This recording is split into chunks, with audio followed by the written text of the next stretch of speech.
to another episode of the JitzKing podcast. Today we are joined by none the other man, Jonathan Combs. How's it going, man? I'm doing real well, Pat. How are you, Eddie, and What's Enrique doing? What's up, John? Doing good, man. I'm doing well, man. We're in a good different climate Part here. Part two. I hope Enrique don't fuck it up again. Don't look at Enrique. Come on. For those of you who all four of us will fuck it up together, Eddie. For those of you who don't know, this is actually our second podcast with John. The first one went well. It was the first ever JitzKing podcast. It wasn't recorded. So this is our second run at it. So we're super excited about this one, man. So you're in Jersey right now, John. Yeah. I'm in. Most of us would say Forked River. The people here, for some reason, call it Forked River. They have, the Jersey accent is strong here. So, I'm living in Forked River, which is about an hour and a half south of New York City. Yeah, and, nice place. Yeah. So it's very close to Tom's River. Mm-hmm. How'd you end up there? What's going on out there? Well, teaching at a school out here. His Studio 84. Oh, let's get that a little higher. Bang. Nice. Yeah. Around the middle of summer, I think it was mid or late August. I ended up just sending a message to Jay Rigalabudo, seeing how he's doing.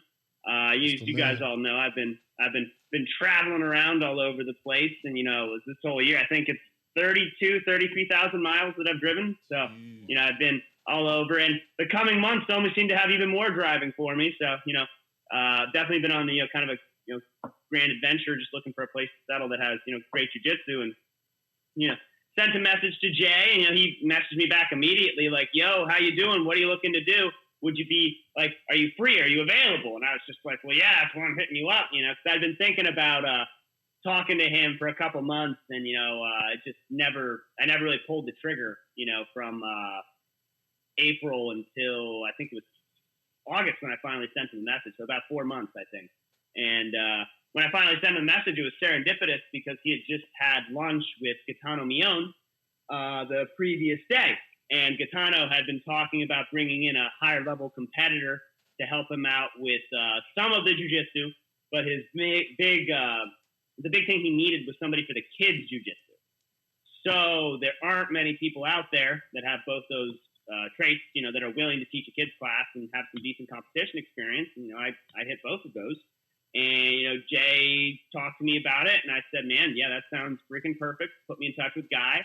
And, Gaetano and I, he likes to be called Guy, but I call him Gaetano. Gaetano and I, we ended up having, 30, 45-minute conversation, about an hour, when we finally did link up. And I liked everything that he was saying, felt like real level-headed dude. And then a couple days later, he sent me a text with his offer, told me to give it a whole week and think about it. I thought it over. It sounded, very, very fair. I really, really liked what he had written on the contract and everything that he said. He backed it all up. And, rest is history. I hopped in my car and drove across the country and, found my way here in Forked River. And I believe I got here September 28th, I think. Right around then, so just about 5 weeks ago. And that makes this is my 5th week out here.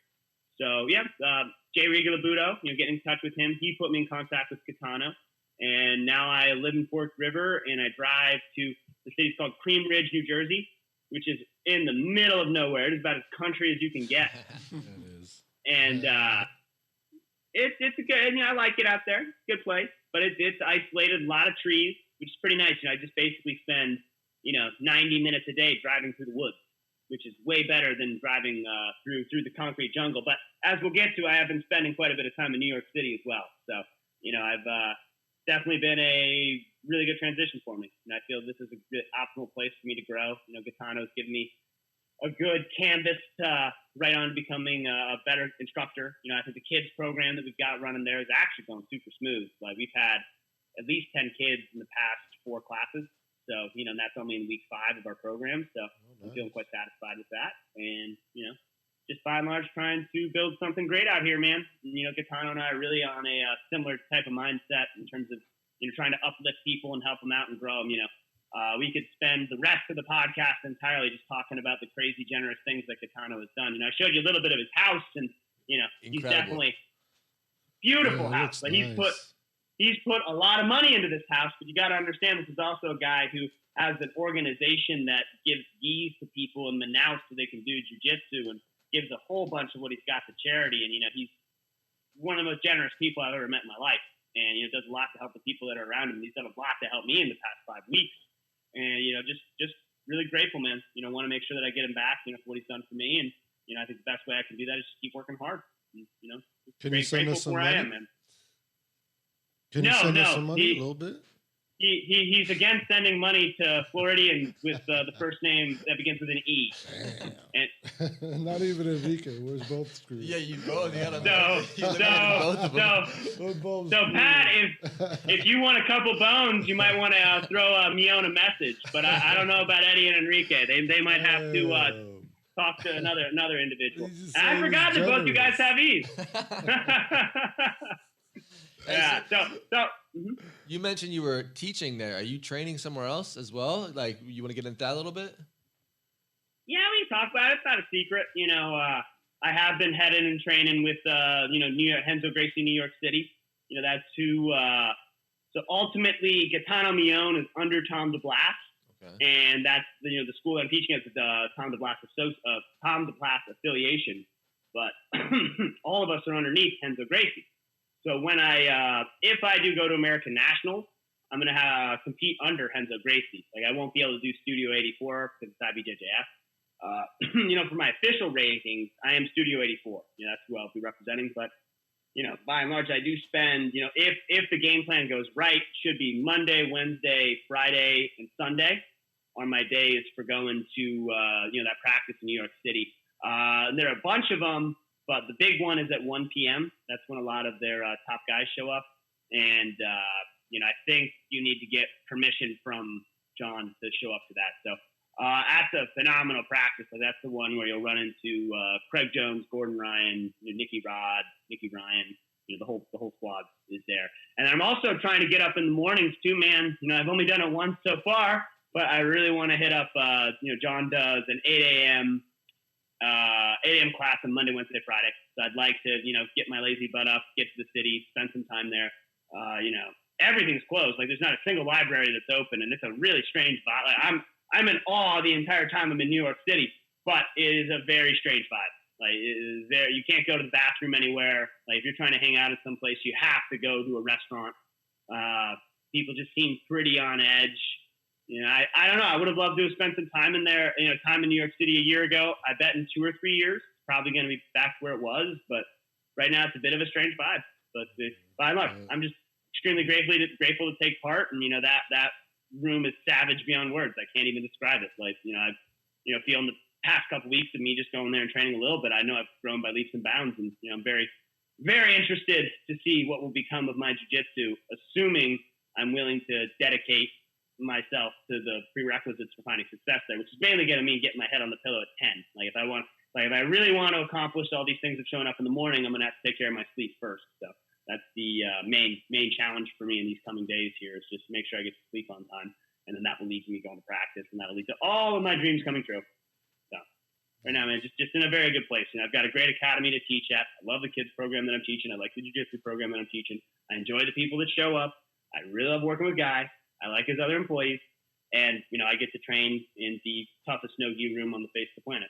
So I feel quite satisfied with my current situation. It's cool to hear this, man, because the last time we talked, we were talking about your journey and like what you were looking for and what was out there. I mean, I don't know if this is even you were in talks with Jay yet before this happened, but like, now you're at this point. Like, you were wandering, you go from school to school. Homeless. Yeah, trying to find your new home, pushing your car down the side of the road. Like living in the car or something.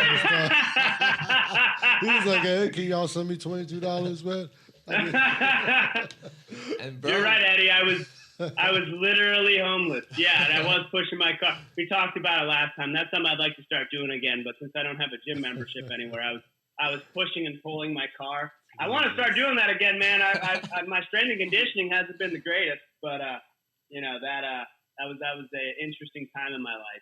Rolling around, not having any place to go, stuck in my car, and definitely led to some growth, man. That adversity often does. And, that was an adverse time, but yeah, right. We were talking about me just trying to figure out where I wanted to be, and now, it feels like the past 5 weeks we kind of found a place to start putting some roots down.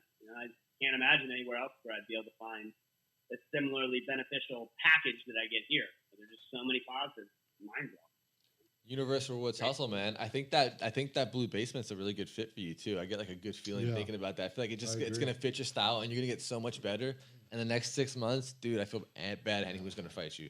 It's man. Well, I already dispatched some pretty savage guys this weekend, right? And I'm looking at those top 10 flow grappling rankings, and 3 of them are Henzo, so we don't need to worry about those guys. But shit, all other of those 7 dudes, Andrew Wiltsey could never make 77 kilos. Get him off the list. Get him off there. And then I think it's like Johnny Tama starts at number 7. I'll take that match any day of the week. Yeah. Who? He's 6. Oh, 6. Yeah. Who's number 7? I can look for you right now. I was just looking at it earlier. Oh, man. Maybe it's on my Flow app. Number 7. And then let's see. Yeah, he was 6, though. Let me just go to the rankings real quick. 77 kilos rankings? Yeah. Okay. Ow. Yeah, this thing's going slow. What is that? What is that in weight? We're talking about 77. So what is that, John? In kilo? 185. 169 in pounds. So 170 You can go down there? Yeah, 77 kilos. Bro, I walk around 173, 174, man. I'm not that big. Wow, with those guns, though? I know, right? They're freaking huge. Jesus. Hey, Jamie Kanatu is 7 on 70 for the 77 kilos. Then it's Nikki Ryan, Taza, and Angie Wiltsey's 10. Yep.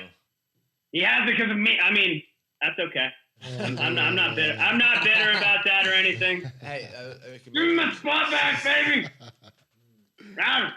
Yeah. So dude, anybody on that list that isn't Henzo Gracie, I want a match. And Wiltsey literally just could not make the weight. I will give, if he were to take a picture, this is my of him on a scale at 170, I would buy him 10 pounds of orange chicken if he could make 170.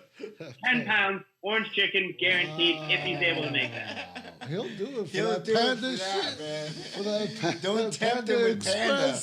That dude I would be blown away. Let's make it like a public declaration that if Andrew Wiltsey can make 70. I tell you what, I'll double it. If he can make it, I'll double it. He can do it. Yo, you guys, I am not taking that bet. 20 pounds of orange chicken. That boy is obsessed. He's like, all I gotta do is cut weight.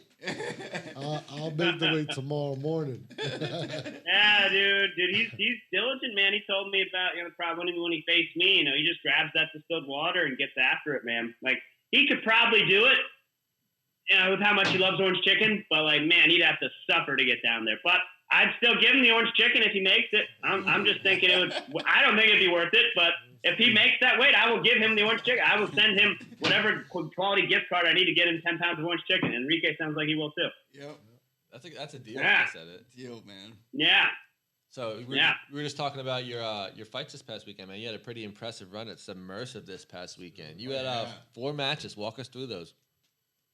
Yeah, it was the kind of the virgin showing, our first showing for Studio 84, first time going out there in competition. And I was very happy that with the way this tournament was set up, that Gaetano got to take the over 180 spot. I got to take the under 180. And then my good friend and Team No Sleep member, Brittany Elkins, was able to represent as our female.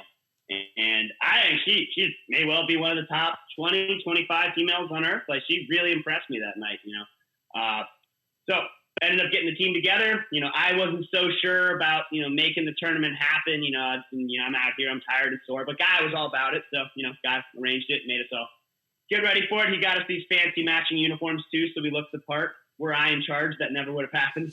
And, he got together and, we made it there on, pretty sure it was a Saturday, made it there on time, got the warm-ups on, got the team together.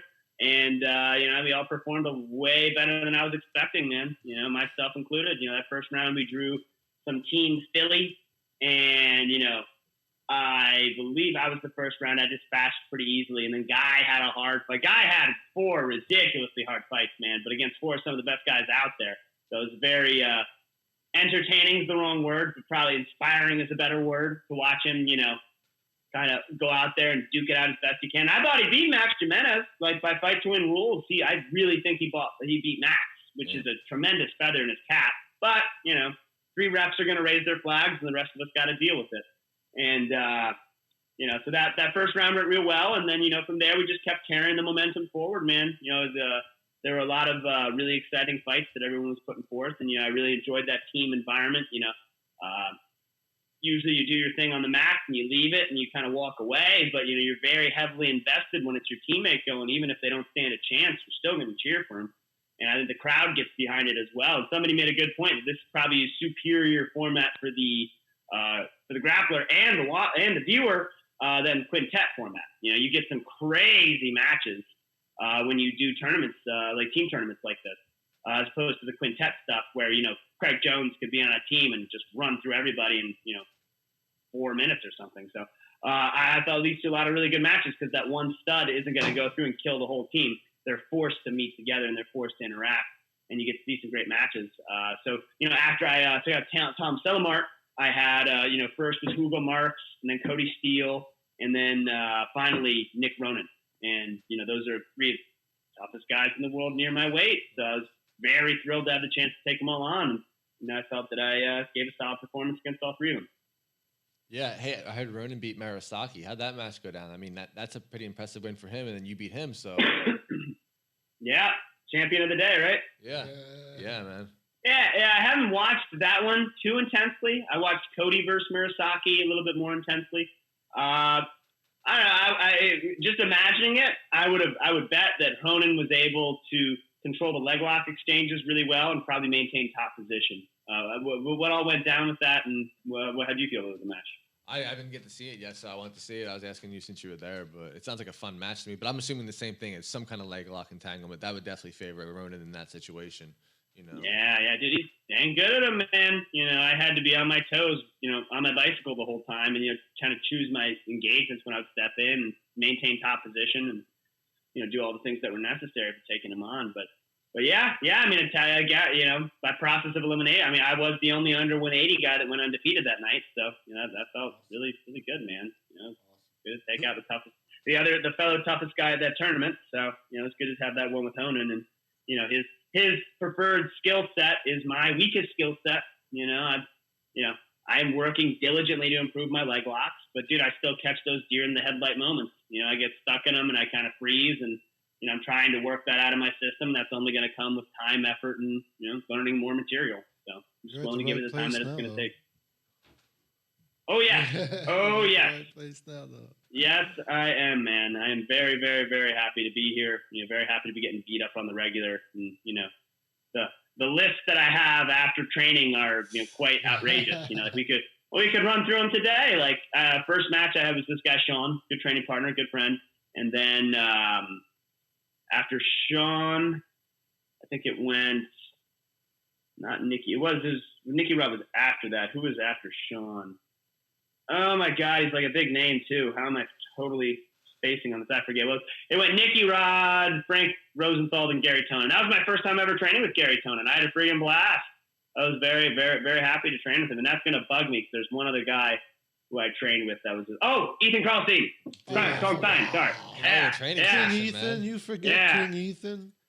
Yeah, I'm sorry. Oh yeah, he's your first king, right? Second king. Yeah. Second, right? Yeah. Second king. Dude, yeah. Ethan.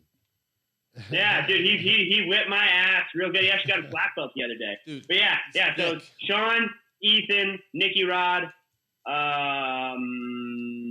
Gary Tonin, Frank Rosenthal. So like that's the kind. I mean, like, dude, people would pay hundreds of dollars to do that room. But guy's got a dog. She kind of does her own thing. I'm sorry. So, what's the training like in there? Like, how many rounds you guys doing? What's the time limits? Can you talk about that?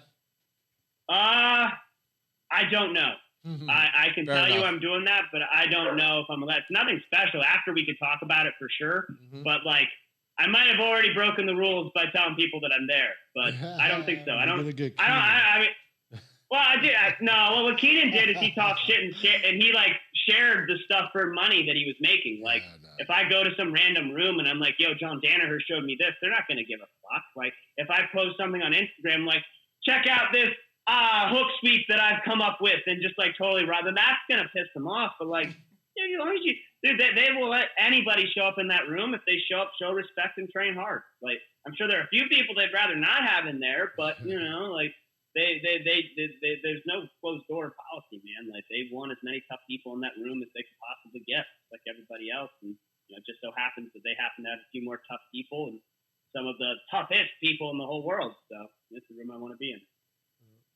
Yeah, man, you landed in the right spot. I'm really excited to see the evolution of John Combs over the next few months, man. I mean, especially if you want to work leg locks. So cool. Let's be real, man. That's the place to be. That's what you want. I know that's what you want to focus on a lot right now. So excited to see what happens, man. Yeah, yeah. 'Cause he's already gone over some.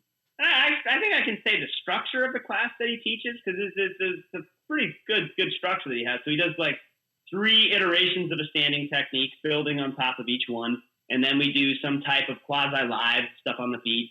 And then he does 3 iterations of something on the ground. And then we do rounds. And that's sort of how his practice is structured. I don't think I could get in trouble for saying that.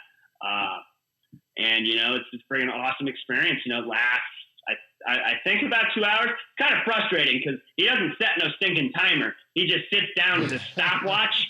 And you don't know. There could be like 3 minutes left. There could be 10. You could be mounted by Nicky Rod, or you could be in a frigging triangle. Like, you just got to keep going. You don't know when he's going to say end, so you're just like stuck in this miserable fantasy that's the greatest thing in the world, but also hurts really, really bad, and it's an amazing experience left and right. So, you know, just grateful to be taking part in this, man. You know, I've definitely stated, you know, I've spent many years trying to, you know, climb to the top of this game, and, you know, this is finally you know, I've spent, like 3,500 hours studying John's DVDs, and now I have the chance to actually learn from him. You know, this is an opportunity that may disappear in a moment. So I want to take advantage of it to the maximum extent possible while I have it. You know, I have no intentions of leaving here, but you never know what life's going to throw your way. So take advantage of this moment, make hay while the sun is shining. Yeah, last time we talked, you were talking about how you were studying his DVDs, and that was part of one of the ways you were staying busy on the road. Look, now where you are, you're there. It's all, like I'm saying, it's all coming together for you, man. So whatever happens next, what do you have going on the next few months now that Submersive is past you? You got a new training gym, you got an estate, your stability. What do you have lined up?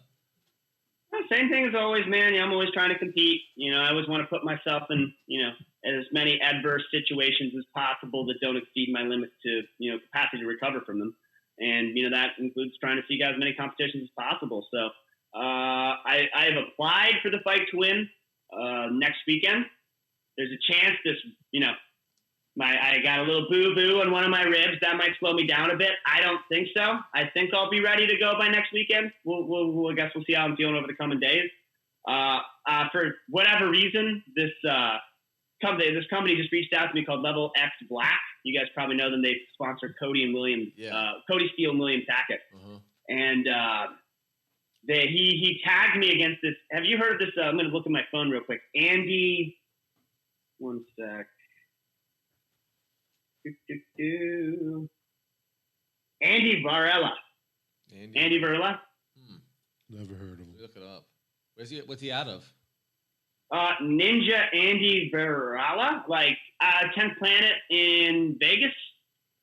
I haven't watched any of his matches yet, but like, I'm surprised. Like, I feel like I know most 10th Planet's black belts. Like, I don't know. I mean, I watched. He finished Nick Ronan at the last Submission Underground, so you know that's an impressive feat. Nick's a tough guy to finish. Yeah. 10th Planet's always a little crazy. They do things crazy, man. You got to watch out for them. Oh yeah, yes, they do. Yeah. Well, did he submit Ronan in EBI overtime? It looks like. Yeah. Nice. Yeah. Nice. Yeah. Yeah. Yeah, and I mean, dude, submission under. I mean, dude, if it's 5 minutes for a match, what are you guys gonna do? Like that's just not much time, and then it's just EBI overtime rules, man. Like I don't feel like that's a good way to express your jiu-jitsu. Like it's real easy to, if you're getting somebody just as good as you, to not get submitted over 5 minutes. Like if you're just looking to play the game, pity patter, get to the OT, like. You know, I don't know what's better to do it, but I'd like to see at least 6-7 minute matches. You know, like the Subversive at 6. I think that extra minute counts for a lot. Like, you know, as you get further away from 0, it's far more time to work with. You know, the difference between 10 and 8 is huge, whereas, you know, 5 is way less than 6. So I think trying to kind of get what I'm saying there just for the time frame. So, yeah, I'm not the biggest fan of the EBI overtime. I much prefer ADCC. I much prefer Fight to Win. and IBJJF JitzKing. in terms of compared to the EBI overtime. And a lot of that comes down to just it's a back take and armbar escape match, and who ends up winning those most of the time is the Death Squad, so they got just better than anybody else. But I feel like there's a much larger quantity of jiu-jitsu that I should commit more of my time to. I know a lot of 10 Planet gyms, they'll probably spend 5 to 15% of their total practice time going over EBI overtime rounds, which is great for your back escapes and arm bars. But man, there's a lot to jiu-jitsu. Maybe spend them other times in those areas. I don't know. It's probably very valuable, and I shouldn't be telling them what to do. But in my personal opinion, I think that there's so much infinite capacity to jiu-jitsu that we should be focusing on other things rather than the EBI overtime rules. I've always felt strangely towards them too. It's like you want to start off in a position on a world-class guy that you might otherwise never get to. That's a position. Yeah. That's a position some guys don't give up. It doesn't happen. So now, because the time ran out, you're going to start off on this position. And that might just be his move. Yeah. Those guys. I don't know. Well, that's what I'm saying.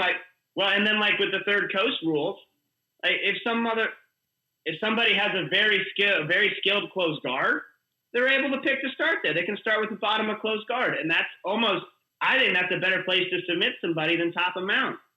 Yeah. When I got put into Roberto Jimenez's closed guard, good luck, bro. That is not a fun place to be. And I don't think that's kind of like a wrestling rule set where it's do you want neutral, top or bottom? And closed guard's not a neutral environment at all. I think it favors the guard player way more, especially if, as Eddie was saying, it's somebody's main thing. And as Eddie was saying as well, if that's all that they're studying are just these back takes, then they're not really going to try to engage in the actual jiu-jitsu. They're going to ignore the main course so that they can win in the second. That doesn't sit right with me. That kind of killed, I feel like EBI in a sense. EBI was really exciting the first couple ones, and then guys actually started to train for that. They would focus on not actually doing anything the first 10 minutes to get to the EBI overtime to get the fastest escape. Man. And then you have 30-minute matches of just escaping position. It looks like you're drilling, and it kind of got people playing the game. No matter what tournament and rule set there is, people are going to play the game. Yep. Which is smart if you want to win and make money. Yeah, $10,000. It's not bad. No, not at all. Not at all. But it's not exciting. Nice. Not growing the sport. I think the ADCC and the fight to win rules both help the spectator as much as the athlete, and that's what we got to keep our focus on. We can't lose focus of the fact that people watching and buying tickets keeps athletes paid. So if we want to continue to have more athletes doing this stuff, then we need to continue to expand the number of people that are watching it. And so for beyond just the detriment to the athlete, I think that, we should, kind of let the EBI overtime, kind of go on its course. If you want to engage in that rule set, fine, but it's not one that I care to. And I think that rather than less referee involvement, I think that the future is going to be sort of what Fight to Win Pro is doing right now, where the referees are trying to come together and reach a consensus on which athlete is determined that they showed the best jiu-jitsu. I would like to sort of futuristic-y, have that eventually turn into a program that will have drones watching the matches so that there is this bare minimum of subjectiveness allowed into that arena, and it would just be AI watching the two athletes go, and they would eventually make the determination of which athlete actually was performing better. And that would be fair. That would actually be fair. As long as there are people involved, it won't be fair. But I think that as fair as we can get, having 3 different people judging on who think they did better than the others, and if those 3 people are educated. Some people aren't educated, and they shouldn't be doing that officiated. But I'm very excited. This Friday, I'll be heading and officiating at the Fight to Win. I really enjoy doing that. Oh, nice. Something that I haven't gotten a chance. Oh yeah, yes sir, yes awesome. Sir. I love that. Yeah, man. Yeah. I think I do a decent job of it, and definitely I do a decent job of keeping the athletes safe and on the stage. I do probably a somewhat less decent job of actually judging who's won the fight. But I don't think any of us know how to actually do that job appropriately. We're just trying to figure it out. But I think what we're doing with Fight to Win is trying to carry forward the first steps of actually making some AI program that could observe a grappling match and determine the winner, which is where I'd ultimately like to see us get to, so that there's absolutely no bias allowed in the event itself, which is the whole goal of EBI overtime, right? Like the goal of EBI overtime is to ensure that there's little influence from the referee as possible. I don't think that's the right direction. I think the right direction is going with fight to win pro, like what Seth's doing in terms of judging the match based on who's been more aggressive and hunting for the submission, who's actually trying to do the main course better. Yeah, and I think that's what this sport should be all about. And if you watch Subversive, it's goddamn exciting. Yeah, I agree. I do like that team format. How did you prepare any different for that, or would you just go in like you treat it like a regular competition? Regular competition, man. You know, it was just sort of 4 matches against tough dudes that whole night. I haven't really been doing any strength and conditioning here, you know, just been, training and, getting my stuff in and, working. I was quite surprised how strong my cardio felt, given how little attention I've given it out here. I've definitely been, thinking about my breathing and taking my supplements and, sleeping on time and yada, yada, yada. But I haven't really been running hill sprints. I haven't really been doing all that stuff. I do some calisthenics in the morning, do some stretches, but, hadn't been putting in quite the work that I ought be, yet I still had pretty good cardio for that tournament. It was kind of a surprising thing, but didn't really change up the training, man. Talked to Britt and Gaetano a little bit the week of, made sure everybody was on the same page and, day of the competition, tried to get everybody rallied together and, make sure we were kind of leaving the moment head on and fighting as a unit rather than as individuals. And so that's probably the part of it that was more different than the actual doing of the jiu-jitsu was, the preparation with the team and the amount of involvement I felt with my teammates during their matches. Like that was probably the single biggest difference in that tournament compared to others, was just how invested is the right word I felt in my teammates' performance. Nice. What's going on with the female situation? Do you have a girlfriend? Are you on Tinder? What's going on? Complicated. Yeah, complicated, Eddie. Complicated. It's always complicated. It's the females. They're always complicated. They can't be cool, man. They can't. Yeah, be sometimes they're very cool and they're complicated, Eddie. Yeah. Yeah. Does she train? Yeah. So, huh? Does she train? Yeah, she trains, and I would like to kind of move away from the subject as the past. We can talk about this in private, but man, the past 2 months, it's a conversation for private. Just understand it's complicated right now. And, no doubt. I'm that's all I'd like to discuss, and that's fun. Thank you, Eddie. You always know how to put a smile on my face. Nice, man. So ADCC, I think this is the first time we've talked about it here, man. We're planning on going on our next adult event, full ADCC rules. So we can give the competitors another opportunity to kind of prepare for that rule set. Because other than trials, when do you get to practice that? We're thinking about going that way. What would you say your favorite rule set is? You mentioned ADCC and Fight to Win. Yeah, those would be the 2. Feet to the fire. I think my style matches up with the ADCC rules format probably better than any other rules format. But dude, I basically approach ADCC rules format and Fight to Win Pro. That rule format is pretty much the same way, man. It definitely is a little different. When you're trying to get up on the points, in ADCC, but like. How I fight in Fight to Win is how I fight in jiu-jitsu if I'm more than 3 points up in the score. Like, there isn't a whole lot of difference. That's kind of my whole thing in point fighting is I'm going to get a little bit up on the score so that I can absorb some trauma if need be, and then I'm going to try to submit you.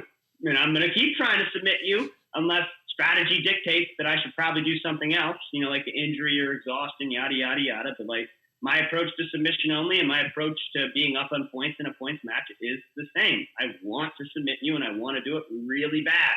So, whether it's ADCC or it's Fight to Win Pro, I tend to approach that similarly. So we were talking about the rankings earlier and we're talking about ADCC. What dream matchups do you have in the future? The next 6 months, if you could pick a few dream matchups, what would you go with? Who would you go with? Who's out there? First one, Renato Canuto, I called him out in February, and it wasn't the strongest call out. I didn't do it on Instagram or anything, but I did it after a match at Kasai, which I think has, as of now, no longer exists. Yeah. So that's whatever. Oh, really? Wow. I think so. Yeah, it's a shame, right? But yeah, Kasai was fire. They were one of the. They put on a good show, man. They were like one of the OGs as far as like putting on like those like the events they were doing for a while. That no one else was doing it. They did a good job. They were fun to watch. Yeah. You know. Yeah, man. Yeah, really. Yeah, I like that. I only did one, but I loved the Kasai I got to do. Maybe they'll bring it back. We'll see. You know, we'll see exactly what happens. But yeah. So I like that match with Canuto. Outside of him. You know, just look at the rankings and let's see who all's in there. Tama would be a very fun match for everybody. That'd be super fun. I would love to see you and Tama. That sounds really exciting, man. I mean, yeah. And then Dante Leon for sure. Yeah. Wagner Hosha. I'd love to have a scrap with Wagner. You know, my brain might be a little sore after that one, but I'd love to do it. You know, I think that'd be a great scrap. And bet I'm missing one or two other people. But right now, man. I'll read it to you. So we got Wilty at 10, then your boy Taza, Nikki Ryan, Canuto, Tama, Hanato, Tyra Tolo, Dante, Wagner, and Gary. Other than your teammates. Oh, Ty. Yeah. I really like Ty. I had a great time playing football with him, but I would also like to do a jiu-jitsu match with him. Fight to win ADCC whenever he wants. Like I'd love to have a match with that guy. I think I match up any one of these guys, I'd want to watch you compete against, man. They're all awesome. Yeah. Great matches. Every single one of them. You know. You're a fun competitor to watch, man. Yeah. Thank you, Enrique. It's been mainly Pat and Eddie. I want to get more of you in here, Enrique. There we go. He knows the good stuff. There we go. Yeah, Enrique gonna bring up sore subjects for me. I'm sorry you got dope, bro. It's not my fault.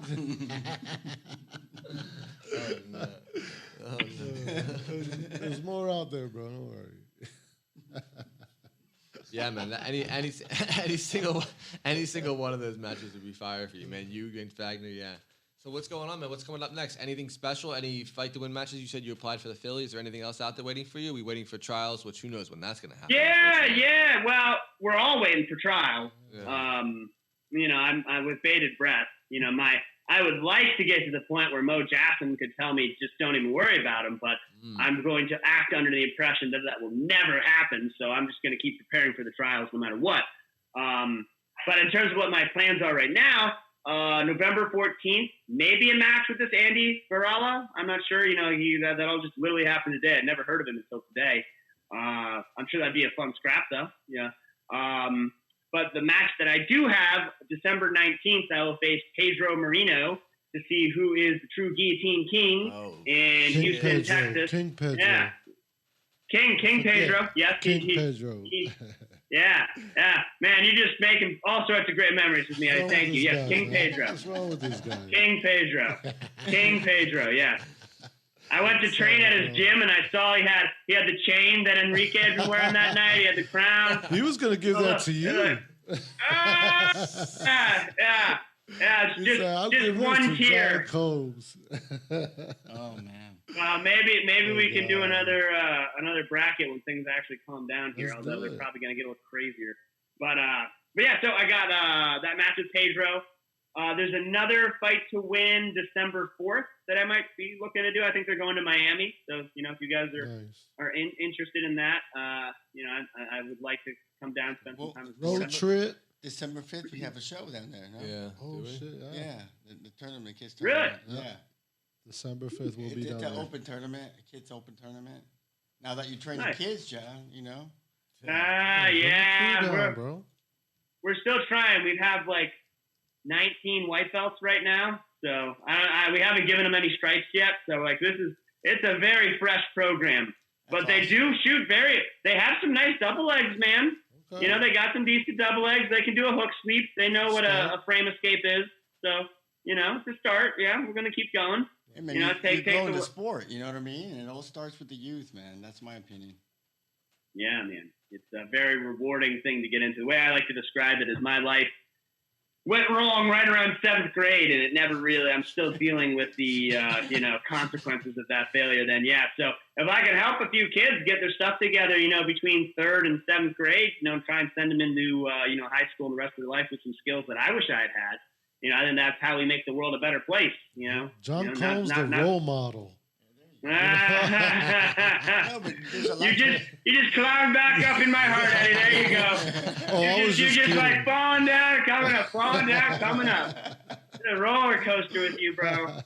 No, but I think Pat said it sometime before when sometimes people think it's a bad kid, but it's not a bad kid. It's just there's a lot of energy there. They just gotta get involved. They just they need a challenge, and once they find jiu-jitsu or martial arts or whatever it is, they're cool. You know what I mean? So you just gotta get into it. That's all. Yeah, and the big thing that's helped me out the most is understanding that this 8-year-old ball of energy didn't wake up on some Thursday morning, look in the mirror, and just be like, I'm going to make Professor Combs hate me today. That's my goal for the entire... No. Like, he just has a bunch of energy. So, like, instead of, like, looking at the kid and screaming at him, like, hey, why don't you shut up when I'm talking? Okay? I don't understand why you have to talk without raising your stinking little hand, so you keep it down. And don't talk when I'm talking. Like, if you do that, he's going to get scared. He's going to freak out. He's not going to feel safe in the class, and he's going to shut down. Whereas instead, if you just look at him and be like, hey, buddy, will you go sit on the wall? Go take a seat on the wall. Yeah, good luck with that. Dude, I wanted to go sit on the wall when you said that. That was very good, man. Go take a seat on the wall, okay, buddy? And then after I finish what I got to go do, I get the whole class going, and then I go sit down with the little twerp, and I, have a discussion with him like, hey, do you know why I made you come take a seat over here? And he's like, well, I might have been people? Yes, Eddie, I'm one of those people. We need more of these people. Yeah, and then And then I sit down with the little guy, and I'm like, okay, so now you understand why I can't have you do this. You've got to show, just like it doesn't need to be 100% of the time, but if I'm talking and you're in class, I'd like to see you pay attention. And, you always have the option of sitting over here if you don't want to participate, you can. But, if we're going to be in this class, let's do it right. And he's usually like, yeah. And I give him a fist bump. And I say, he definitely doesn't have kids, Enrique. He definitely does. Have one kid, and your whole attitude is going to change. You're going to be like, get over there. I don't have time for this. Yeah, you were talking about how you wanted to change some young people's lives. I feel like, man, if I just had jiu-jitsu when I was like an early teenager, in my teenagers, I wouldn't have done so much like dumb shit, like.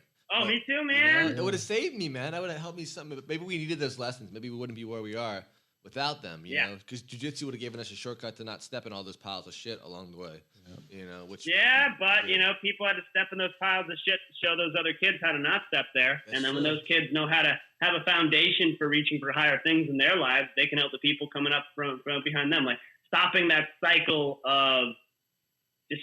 I don't want to say despair, cycle of like learning things the stupid way, like having to experience something to learn from it. Like, you shouldn't have to learn. We could spend a lot of time on that, but like, just like trying to pass off these important lessons to kids, in terms of like showing respect to people, showing up on time, how to interact in the conversation, why it's important to say, please, thank you, yes or no, sir. Like all these different things that, I wish I had known back in the day. That can help you interact with society and, just kind of not be a jerk and be included in the games. Like, that's the whole idea. How do you stay included in these games? By acting like a good person. And that doesn't come pre-programmed on most of us. It didn't on me, man. I had no idea how to interact with people. I had no idea how to do it, man. It took me a lot of trial and error. And, after a lot of time in the restaurant industry, my time in college, I finally can kind of fake it a little bit. But, like, dude, it's still really hard to interact with a group of people, man. So... I like to try and pass some of that stuff off to the young students that I'm teaching. I feel like I learned life lessons through jiu-jitsu that I didn't learn. Like I had no work ethic. I had no direction. I didn't even know what it mean if I worked hard, I would earn something. I didn't know how to stick to something. I didn't know what it meant to do if I worked with something for 7 years that I get like something from it. Like all these lessons I needed as a young man that I didn't know, I learned on the mat, and you learn those lessons whether you're a teenager or where you're 8 years old and you're not listening to Professor John or whoever it is, but you can learn those lessons and it changed your life. It's crazy what this thing can do, man. Yeah, no, it's definitely one of our many tools that will take us into a positive direction over the next 20, 30 years. Sadly, we have many tools that want to try and drive us into the wrong direction, but it's up to us that have the appropriate tools to share them with as many people as we can and try and guide the rest of us to a brighter future, because it sure does look quite dim and bleary and dreary out there. it doesn't need to be that way, man. You know, we can have a very, very excellent world if we're willing to share people the knowledge that we've acquired and, you know, stay focused on what's actually important here. You know, that's helping each other and building strong communities. That's what I think is important. I think that's what jiu-jitsu does. Builds you, and it helps create a community that you can exist in. I think it gives you an ability to think a different way too, like where you're like you can think outside the box. Like once you get proficient in martial arts, or you just like spend enough time around people who don't think that way, then like you can choose to think either way you want. But jiu-jitsu and martial arts, it gives you an ability to think outside the box and do your own thing if possible. You know, where you might not have thought that before. You thought you had to do what everyone else does. No, you don't have to. I don't know. Yeah, you don't have to. You don't have to participate in the game, which is what everybody thinks you should do. Go to school, get a job, 30 years, save up, but then like the time to actually enjoy your life never comes. Like people, you know, say, "Oh, I'll retire when I'm 45," and then suddenly you're 45, you have a mortgage, 3 kids, a car you can't afford, Thanks, and John. you know you just. Yep, I know somebody that's just like that. I'm sorry. What's that quote? Most men lead quiet lives of desperation. You know, I think about that too with that martial arts. You know. Yeah, and that is the route for most of us, because you know we're these savage, you know, primates walking around that need to dominate, control, and destroy. And if we don't have a positive outlet for that, such as martial arts, it shows itself in really negative ways, man. And I don't think it's the only way to deal with that, you know, heart of darkness that we all have, but it's certainly been the most effective for me. And I think it would be very effective for a majority of the population. For a large minority of the population. I don't think a majority will ever do this because, you know, most people, I don't know if it's the best thing for them to do, but I think everybody could benefit from it. I just don't think most people have the ability to go out there and seek it. But, you know, I think this is one of our ways to making the world a better place, sharing jiu-jitsu, doing what you guys are doing what I'm doing here in New Jersey, and trying to get as many people involved in this game as possible. Well, yeah, man, that's pretty much the plan here. We all love jiu-jitsu. We all know the benefits of it. But, man, thank you for your time, man. Do you want to give any shout-outs to any sponsors, anyone who's helped you out along the way here? That is a great point. First and foremost, Eastern Training Center Boulder, man. You know, I parted ways with them a while ago, and it has taken me quite a bit of time on my adventures to really come to terms with the amount of information and value that I got out of my time that I spent there. And, you know, just really grateful to, you know, Amal Easton, you know, Elliot Marshall, you know, Mike Tusick, not Matty Bloss, and all the people that have helped me along my journey and helped me get to this point. And, you know, I really feel that I'm ready to strike out and make something in this world finally. And, you know, what would not have been the case without the community of Eastern Training Center Boulder, and I want to, you know, give them the wholehearted thanks they deserve. In addition to that, we have some new sponsors here. You know, the new person is Studio 84. You know, Studio 84 is Gaetano Mion. You know, I'm extremely grateful to my new boss, and, you know, extremely grateful to my new friend. And, you know, I think that we're really aiming to build, you know, something really novel, I suppose, but just like a different way of teaching a jiu-jitsu academy, you know, trying to remove a lot of the drama and the bullcrap that tends to follow most of these academies and try to keep it, you know, as personable as possible. And sort of like Jay, myself, and Gaetano all need to talk about what values we think American jiu-jitsu is supposed to mean. And there are some, and I think first off, foremost, that anybody is welcome on those mats. And, you know, try and discuss how we feel about that. And then the actual sponsors that are like Penguin Fingers, baby, as always. Love them. Go get your cold compresses. And if you guys wanted to throw on there, you can. I actually have it's like Ken Combs BJJ. Don't even need to worry about it. But so Penguin Fingers. Then I got Thrive. They're a strength and conditioning organization here in northern New Jersey. They're going to help me out with my rib and my foot, and they've already done some great stuff for my neck. And then I eat a lot of Eat Clean Bro. They're in your area, right? Have you guys heard of Eat Clean Bro? Yeah, they're awesome. Yeah, it's good food. I like it. You know, I'm about to smash one of these meals when we get out of there. Eddie should eat more of that. Wow, I do. And yeah. I eat candy bars with it and shit. Well, what I do is I cook up a bunch of mixed veggies. So I get like 13 different vegetables, cook them all up, and then I titrate them into the meal. So I just like put a little bit into the meal. And then, you know, I get a meal that has like quality carbs, quality protein, and then a large amount of one vegetable. And then I just sprinkle all my different sorts of vegetables in on there, and I feel that turns what's a good meal into a great meal. I do the same thing, but with Doritos. Just put a bunch of Doritos, crush them up in a bag. Eddie, you were doing this, Eddie. Now we're doing this again. Oh, you don't do that? In about 2 minutes, we'll start climbing back up. We'll climb back up. Man, shout out to people. Yeah. Let them know your Instagram handle, John, so they know where to find you at, bro. You posted some great videos from this past weekend. Yeah, thanks, bro. I still got to post that triangle. Hey, what up, bro? I still got to post that triangle video as well. That'll be coming out tomorrow. But my Instagram handle is @Combs Jiu-Jitsu, COMBS, and Jiu-Jitsu the sport, JIU. And yeah, man, that's where you can find the vast majority of what I'm doing. Some point here, we're going to get this Instagram channel I'm not Instagram, but a YouTube channel going here. You know, there are a lot of videos I want to start producing to help out my students here. And, you know, I think I'm finally in a place where I actually, you know, have the infrastructure to get these large projects started and then finished. So, you know, I'm very much looking forward to these months and weeks to come. Hopefully the next time we're talking, I will have a YouTube channel for you guys. Let us know when you get to that, man. We'll have you on here to promote it. We would love to help you out any way we can, man. Absolutely. Love you guys too. Eddie, Enrique, Pat. Definitely Pat and Enrique. Eddie, you know. Hey, maybe he can come to the tournament and help you commentate. That'd be awesome. If you're in town and for that fight to win, you jump on the mic and we would do some commentary. You know? Yeah, dude, I'd be honored. You know, I jumped on a little bit with when Oliver Taza was fighting somebody after my match at Subversive, and I thought I did just a wretched, god-awful job when I was listening, when I did it in the moment, and then I listened to it later, and the commentating was good. My breathing sounded very serial killer. So, that was a... Oh my God, he's got the inside Ashi. He's passed off the second leg. Yeah, I gotta watch that. But I actually thought I added quite a bit to the match. And I only did commentate for about a minute, but you know, I felt I added a bit to that match. I'd be honored, man. Yeah, man, we'll give you a free T-shirt, bro. Don't worry. We'll hook you up. Maybe a patch. Yes. Awesome. Man. I do love your guys' T-shirts, man. I do love the table too, guys. That's some awesome stuff. Yeah. You Floridians really know how to work your wood, don't you? Yes, that is what they say.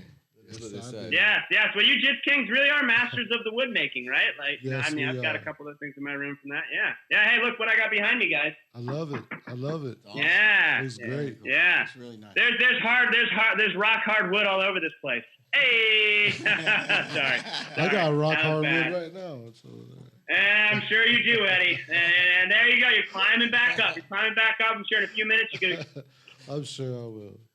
Well, man, thank you again for your time. I'm glad we were able to make this happen. I'm glad we recorded it this time, and I'm excited for the people to hear it. Don't jinx us. I hope we did. Jesus Christ. Yeah, and I'll tell you guys about the stuff I didn't want to talk about now that we're going to be private, so the fans will just get not to listen to that. Sorry, fans. So with that, we'll end the show. All right, brother. See you, man. Peace. Later, guys. Thank you.